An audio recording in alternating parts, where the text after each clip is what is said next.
kuat ya. Ada Pak SBY sekarang, kemudian juga ada Pak Prabowo, ada Ibu Mega ya, dan Pak JK. Dari 4 ini nih Gus, menurut Gus Dur mana yang kira-kira akan dipilih oleh rakyat dan diterima oleh rakyat Indonesia? Kalau orang yang paling ikhlas kepada rakyat Indonesia itu Prabowo. Ikhlasnya seperti apa Gus? Ya banyak lah yang dia bikin itu menunjukkan betapa dia ikhlas betul kepada rakyat Indonesia. Yang lain tidak ikhlas? Ya nggak tahu ya. Ibarat kata pepatah, siapa menabur angin, dia akan menuai badai. Ternyata tidak berlaku untuk Prabowo Subianto, akan tetapi menabur selain angin dan kesetia kawanan dimanapun. Mungkin kisah ini yang akan kami sajikan untuk teman-teman semua. Ingatlah pepatah Tiongkok yang sering dikatakan Prabowo, 1000 kawan terlalu sedikit, 1 musuh terlalu banyak.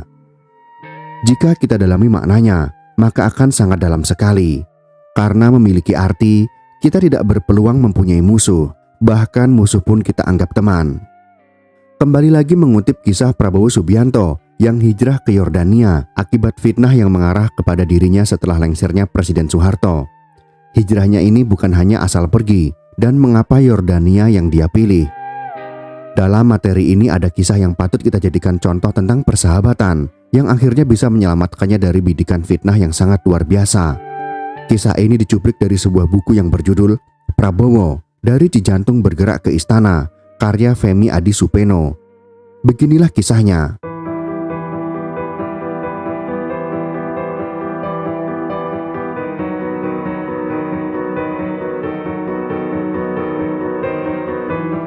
Tidak ada satupun nama Prabowo yang muncul sebagai koruptor dalam sebuah institusi bisnis.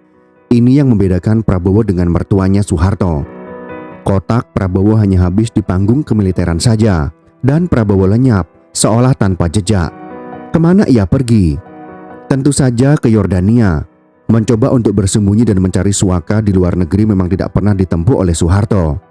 Tuduhan yang sepanas apapun, Soeharto tetap melenggang di tanah air. Bisa jadi karena kroni Soeharto dan jejaring lawasannya di bisnis maupun pemerintahan masih tertancap di kursi kekuasaan di negeri ini. Berbeda dengan Prabowo Subianto yang ruang geraknya terbatas pada kemiliteran semata. Setelah tabukan datang bertubi-tubi pada Prabowo, Sumitro menasehatinya, pada hari-hari yang gelap, jangan pernah berharap kepada orang yang pernah kamu tolong, tapi akan selalu datang bantuan dari siapa saja, kata Sumitro menasehati Prabowo.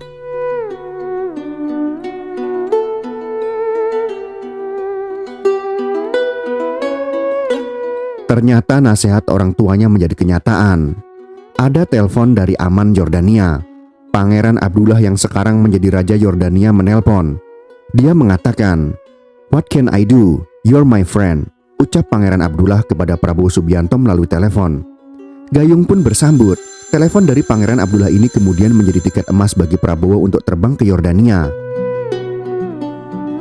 Ternyata garis nasib mempertemukan mereka kembali setelah sekian lama tidak berjumpa. Mereka berkenalan saat menempuh pendidikan infanteri di Amerika Serikat, yang kemudian disambung saat menjalani latihan anti-teror di Jerman Barat. Hubungan dekat itu juga terus berlangsung ketika mereka kembali ke negeri masing-masing dan memegang pos komandan pasukan khusus. Pangeran Abdullah merupakan satu dari 3 nama yang paling dijagokan mewarisi tahta kerajaan Hasyimiyah itu. Sosoknya makin disorot pers setelah kesehatan Raja Hussein menurun drastis akibat kanker kelenjar getah bening. Abdullah adalah anak pertama dari istri kedua Raja Hussein, yaitu Antoinette Gardner alias Ratu Muna. Kans Abdullah sedikit terganjal karena alasan sepele. Ia lahir dari rahim perempuan berkebangsaan Inggris yang kemudian masuk Islam. Dari 4 istrinya, Raja Hussein memperoleh 11 anak. Raja yang paling lama memerintah di Timur Tengah itu juga mengadopsi seorang putri. Abdullah memimpin Komando Pasukan Khusus Kerajaan Yordania atau RJSOC yang sejarahnya berawal pada April 1963. Saat itu unit penerjun yang menerima penyematan wing menjadi cikal bakal pasukan khusus. 6 tahun kemudian, pada tahun 1969, terbentuklah Satuan Udara Setingkat Batalion Pasukan Khusus. Pasukan yang dilatih tentara Inggris itu menghadapi ujian berat perdana, tatkala pecah perang sipil di kamp pengungsian Palestina pada tahun 1970. Peristiwa itu dikenal sebagai tragedi September Hitam. Setahun kemudian, kekuatan pasukan ditingkatkan menjadi Brigade Pasukan Khusus dengan tugas pokok merancang strategi pertahanan terhadap ancaman serius dari militer Zionis Israel. Yordania yang saat itu berpenduduk 4 juta orang juga menghadapi ancaman potensial dari sesama negara Arab tetangganya, terutama Irak dan Suriah. Wilayah perbatasan di tepi Sungai Yordan dan dataran tinggi Golan menjadi daerah panas sehingga sering dijadikan target latihan pasukan khusus. Insiden penyerbuan Hotel Intercontinental di Amman oleh gerilyawan Front Rakyat untuk Pembebasan Palestina atau FPLP pada tahun 1976 merupakan tonggak penting bak titik balik. Sejak saat itu, satuan anti-teroris digalang sebagai kekuatan inti. Konon Pangeran Abdullah kagum dengan keberhasilan Prabowo memimpin operasi Raja Wali dalam pembebasan sandera di Mapenduma Irian Jaya. Pada bulan Mei tahun 1996, prajurit yang dipimpin Prabowo memang berhasil membebaskan 9 sandera yang disekap gerombolan Kelly Kualik selama hampir 4 bulan. Sukses itu mengundang banyak pujian, termasuk dari pasukan elit Israel, Inggris, dan juga Yordania. 20 tahun kemudian, RGSOC berfungsi sebagai komando payung bagi Brigade Pasukan Khusus dan pengawal kerajaan. Abdullah yang berpangkat Mayor Jenderal diangkat sebagai komandannya sejak tahun 1996. Secara struktural komando itu mirip dengan pasukan khusus Amerika Serikat dan Inggris. Pengembangan unit operasinya diakui Abdullah terinspirasi oleh Kopassus ala Indonesia, tempat Prabowo pernah menjadi komandan jenderalnya. Pasukan khusus Yordania bertugas sebagai kekuatan strategis sepanjang pengerahan militer penuh. Misinya menghadang serangan yang tak konvensional dan bersifat dadakan. Pasukan itu juga berperan dalam menjaga pengamanan dalam negeri dan meredam gerakan teroris. Instalasi penting kerajaan di dalam dan luar negeri Yordania turut menjadi tanggung jawabnya. Tak pelak lagi, unit operasi khusus 71 merupakan kekuatan inti. Unit itu berada di garis depan dalam menjamin keamanan domestik Yordania, sekaligus stabilitas regional yang kian rentan. Konstelasi politik kawasan Timur Tengah kala itu memang sedang goyah. Kemungkinan pecah perang besar selalu terbuka setiap saat. Serangan udara Amerika Serikat terhadap Irak bisa menjadi pemicunya. Begitu pula peningkatan mobilisasi militer Israel dapat menggugurkan perjanjian damainya dengan Palestina dan negara Arab lainnya. Meski begitu, Abdullah konon tetap memandang Prabowo sebagai seniornya. Sewaktu prajurit Kopassus berhasil mencapai puncak tertinggi di dunia, Mount Everest, Pangeran Abdullah mengikutinya dengan antusias. Ia terharu ketika mendengar cerita bahwa suara takbir diteriakkan pertama kalinya dari situ.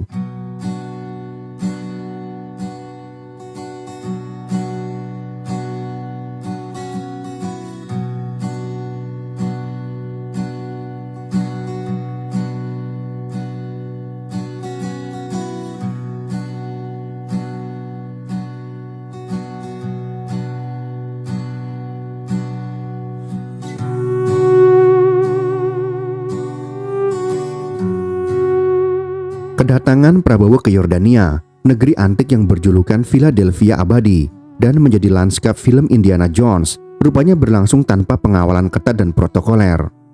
Layaknya Prabowo yang lebih senang bergaya informal, Pangeran Abdullah juga biasa menyetir mobilnya sendiri. Pada hari dan jam yang ditentukan, sekitar pukul 1 siang, Prabowo berkunjung ke markas tentara pimpinan Pangeran Abdullah. Namun Prabowo mendapat hadiah kecil dari Abdullah. Untuk menyambut kehadirannya telah disiapkan upacara penyambutan tamu secara militer. Prabowo datang mengenakan busana kasual. Oleh anak buah Pangeran Abdullah, Prabowo dipaksa menginspeksi pasukan. Di ujung barisan, Pangeran Abdullah tampak tersenyum-senyum dan memeluk Prabowo. "Di sini Anda tetap jenderal," bisik Abdullah. Selama di Yordania, konon Prabowo ditawari untuk bermalam di salah satu istana kerajaan. Tetapi Prabowo menolak. Ia lebih memilih tinggal di apartemen yang berdinding batu gurun warna abu-abu ketimbang berada di istana Pangeran Abdullah. Saat berangkat ke Yordania, Prabowo bahkan sempat dikabarkan mengusung 4 stafnya. Istrinya, Siti Hediati Heriadi atau Titi, tidak ikut bersamanya. Ia memilih tinggal di Amerika Serikat untuk menemani putranya yang belajar di sana. Ia pun jatuh cinta pada Yordania tanpa sengaja.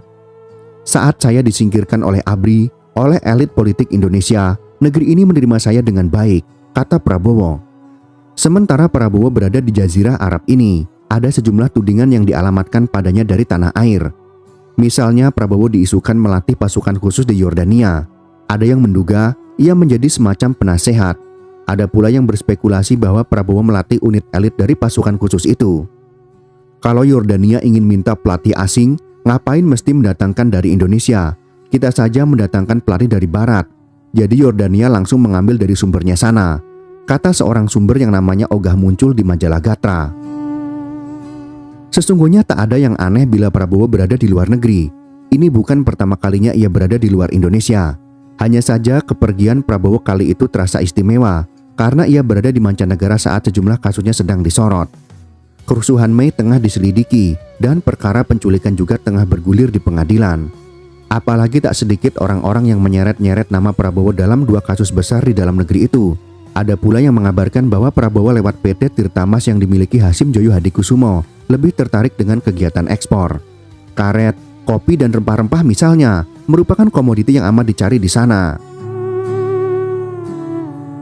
Yordania merupakan pintu terbuka menuju Seantero Timur Tengah, bahkan bisa menembus pasar Eropa dan Asia Tengah. Kegiatan Prabowo memang tak terpantau. Resminya Prabowo mengatakan merintis bisnis keluarganya di bidang perdagangan umum. Dari teman-temannya di Jakarta, bahkan sempat tersiar kabar bahwa Prabowo sedang menjajaki bisnis minyak di sana. Wajar saja, memang selama ini kerajaan Yordania mengimpor 4,8 juta ton minyak dari Mesir dan Irak. Namun pada bulan April lalu, pemerintah Yordania mengumumkan ditemukannya cadangan minyak di bagian utara negeri itu. Yang pasti negeri yang luasnya 3/4 Pulau Jawa itu makmur karena pariwisatanya. Negeri ini kaya akan peninggalan sejarah, bahkan dari zaman 3000 tahun lalu. Yordania juga kaya dengan mineral fosfat. Cadangannya kira-kira 1,5 miliar ton, yang membuatnya menjadi negara penghasil fosfat terbesar kelima di dunia. Pendapatan per kapita penduduk negara itu kala itu sekitar $1.500 Amerika Serikat, dengan pertumbuhan ekonomi sekitar 6,5% per tahun. Memang banyak peluang bisnis di sana bagi Prabowo.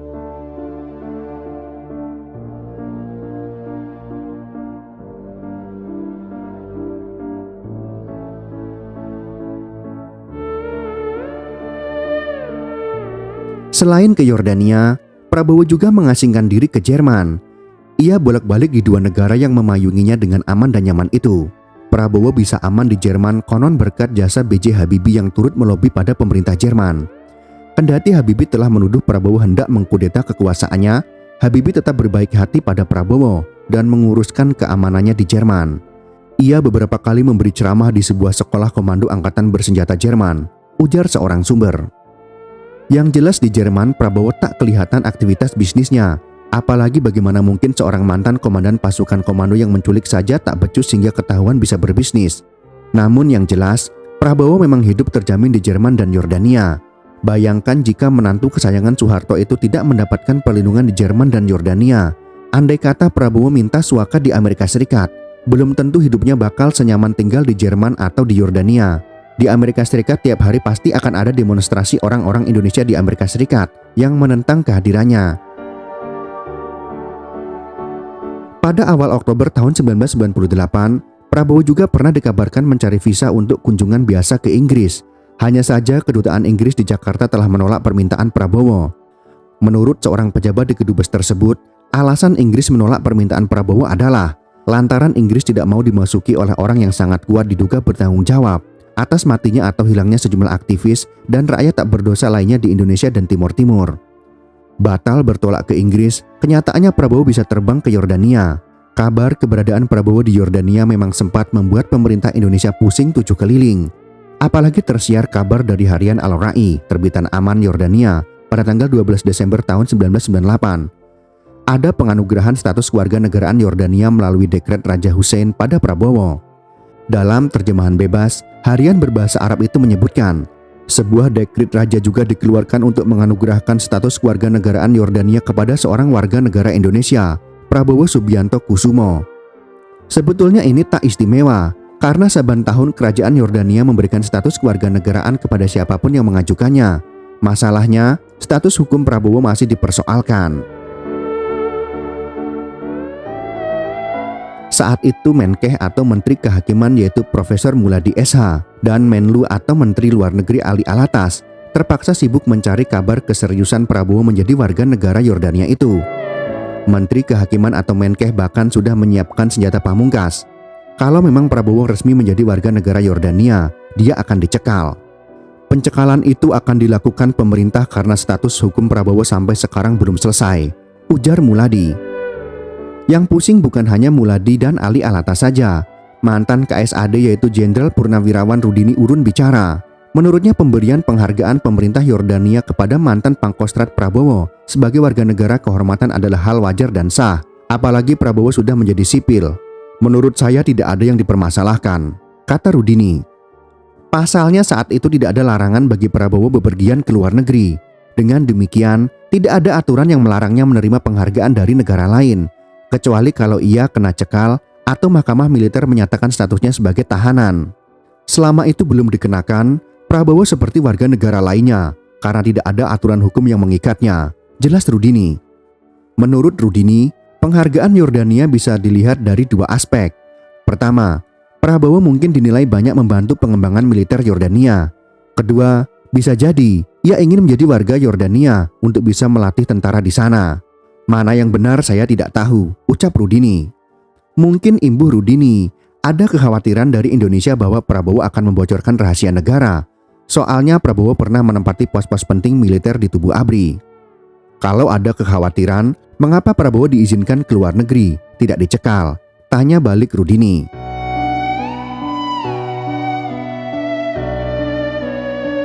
Yang tak kalah puyeng kala itu adalah Kabid Pol KBRI Yordania, yaitu Faisal. Kabarnya pemerintah Yordania sama sekali tak memberitahukan kepada KBRI tentang pemberian status warga negara kehormatan itu. Kami di sini justru tahu dari Jakarta bahwa Pak Prabowo diberi status kewarganegaraan Yordania, katanya. Karena itu lanjut dia, pihak KBRI Yordania buru-buru mencari informasi sejelas mungkin soal ini. Saya belum bisa memberi keterangan banyak karena memang situasinya seperti itu, papar Faisal lagi. Tapi kenyataannya ia mengaku mengetahui keberadaan Prabowo di Yordania. Hanya saja tujuan dan aktivitas Prabowo tidak diketahuinya. Sementara itu, Kasum ABRI yang saat itu dijabat oleh Letnan Jenderal TNI Fakhrul Razi menyatakan, bila dipandang perlu, ABRI bakal mengusung pulang Prabowo untuk dimintai keterangan. Langkah ini dilakukan untuk mendapatkan informasi yang jelas sehubungan dengan pemberian gelar warga negara kehormatan dari Kerajaan Yordania, juga tentang kemungkinan Prabowo melatih pasukan Yordania. Sementara kami berusaha mendapatkan informasi tentang Prabowo dari atasnya pertahanan kita, ABRI juga akan meminta kepala BIA untuk mengecek hal tersebut. Tetapi bila dipandang perlu, kami akan mendatangkan Prabowo, kata Fakhrul Razi. Tentang kemungkinan melatih pasukan Yordania, Kasum mengatakan belum tahu secara pasti. Tetapi kemungkinan itu bisa saja terjadi. Dan kalau itu terjadi, Prabowo tak perlu izin pangap, sebab Prabowo telah pensiun. Hashim yang juga adik kandung Prabowo menegaskan, meski telah mendapatkan gelar warga negara kehormatan dari negara lain, Prabowo tak akan melepas status tersebut dan juga tidak ada keinginan untuk eksodus atau melarikan diri ke luar negeri untuk mencari suaka, tegasnya. Kalau ada rumor bahwa Prabowo dan keluarga Sumitro hengkang ke luar negeri, imbuh Hashim, semuanya fitnah atau bohong belaka. Hashim menyebutkan bila dalam beberapa waktu terakhir mereka berada di luar negeri, itu karena memang ada kepentingan khusus. Prabowo contohnya, ia harus berobat ke luar negeri akibat penyakit yang diderita seperti malaria, liver, dan juga ginjal. Kepergiannya ke Yordania selain untuk berumroh, juga untuk bisnis di beberapa negara Timur Tengah seperti di Irak, Yordania, dan juga Sudan. Menurut Hashim, Prabowo telah lapor ke Pangap dan Kasospol ABRI, saat itu Kaster, untuk bisnis yang tengah dilakoninya. Tetapi kalau memang ada permintaan untuk kembali, Prabowo siap pulang ke tanah air, tegas Hashim yang mengaku telah beberapa kali berjumpa dengan Prabowo di luar negeri ini.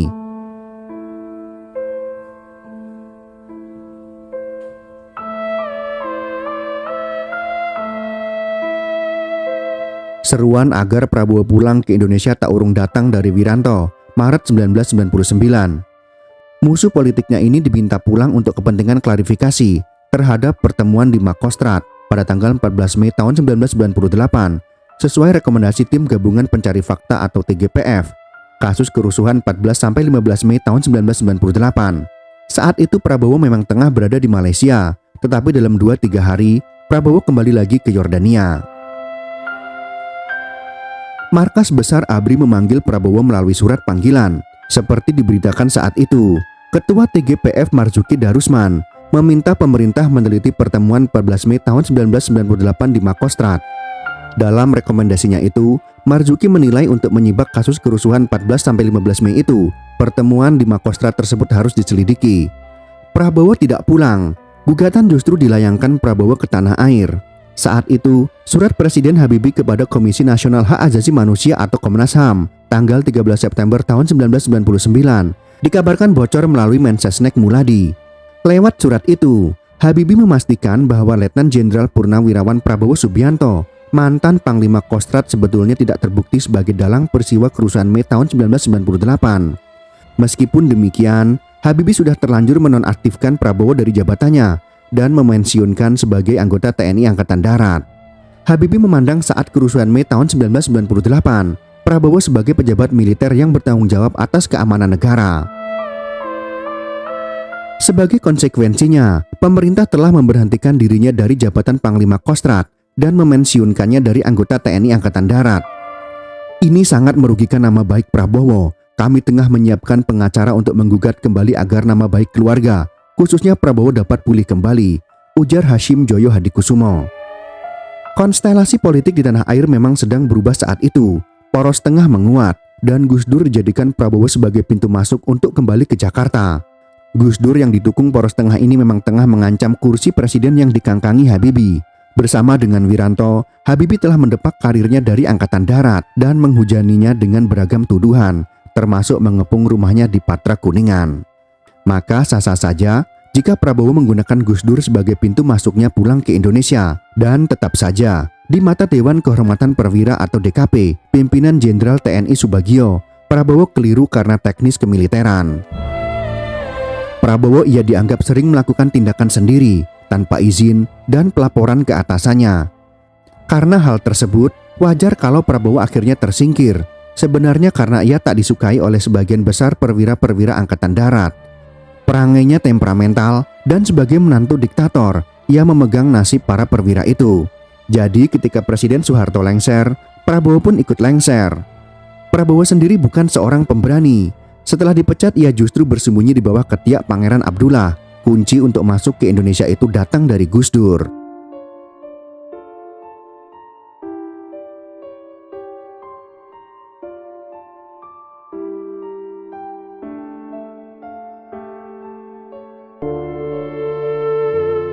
Prabowo merasa masa akhir kekuasaan Habibie dan Wiranto sudah dekat. Jika Gus Dur akan menjadi presiden, itulah kesempatan Prabowo untuk kembali dan namanya akan direhabilitasi. Ia merasa sedemikian percaya diri lantaran ia merasa Gus Dur sayang padanya. Saya dulu sering datang ke rumah Gus Dur dan memijatnya, ujar Prabowo memberitahu soal kedekatannya dengan Gus Dur. Konon Gus Dur pula yang menyarankan Prabowo agar menghindar dulu ke luar negeri. Saran itu terlontar dari mulut Gus Dur saat mereka bertemu di sebuah tempat di Eropa setahun sebelumnya.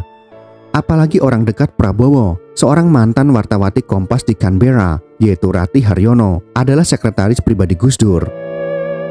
Di saat yang bersamaan, Gus Dur saat itu tengah running dalam pencalonannya sebagai presiden atas jasa Poros Tengah, di mana Partai Bulan Bintang atau PBB adalah salah satu pemprakarsanya. Kita tahu sendiri, kawan-kawan dekat Prabowo bernaung di sini. Contohnya adalah Farid Prawiranegara, Fadlizon, Hartono Marjono, dan Ahmad Sumargono. Kedekatan PBB dengan Prabowo sering diledek orang dengan memanjangkan PBB menjadi partai bentukan Bowo. Momentum ini menguatnya kekuatan politik Poros Tengah dan dominannya pengaruh Gus Dur tampaknya membuat nyali Prabowo mengacung. Langkah pertama yang paling mungkin yaitu menggugat perintah. Langkah kedua menunggu Gus Dur jadi presiden. Siapa tahu Presiden Gus Dur nanti akan merehabilitasinya dan mengembalikannya ke jabatan terakhirnya sebagai Komando Sesko TNI. Dari tempat ini, ia bisa kemana saja, termasuk jadi KSAD dan siapa tahu Panglima TNI. Nyatanya usai Gus Dur menjadi presiden, Prabowo tak langsung pulang. Dia menanyakan kepada saya apakah saya sebaiknya pulang atau tetap tinggal dulu di Yordania, karena dulu saya yang minta dia agar tidak pulang dulu, kata Gus Dur saat menceritakan pertemuannya dengan mantan Danjen Kopassus itu. Bahkan Gus Dur pun memberi kebebasan kepada Prabowo, mau pulang silahkan, atau bila mau di sana dulu juga silahkan. Kita patut memperlakukannya sebagai manusia biasa, kata Gus Dur. Ini terlihat unik. Keamanan dan kenyamanan justru ada di negeri orang.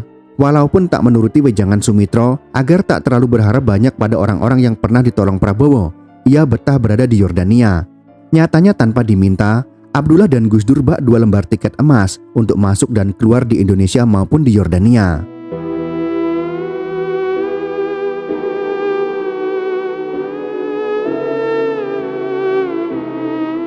Sudah menjauhi negeri sendiri, Prabowo masih juga dituding-tuding. Ia dikabarkan melatih militer Yordania, hingga akhirnya muncul selorohan jenaka. Kini Prabowo jadi pangap Yordania. Itulah sekelumit kisah dan pembahasan tentang Prabowo Subianto yang menjadikan Yordania sebagai negeri kedua. Semoga kisah yang kami sajikan ini dapat bermanfaat untuk kita semua.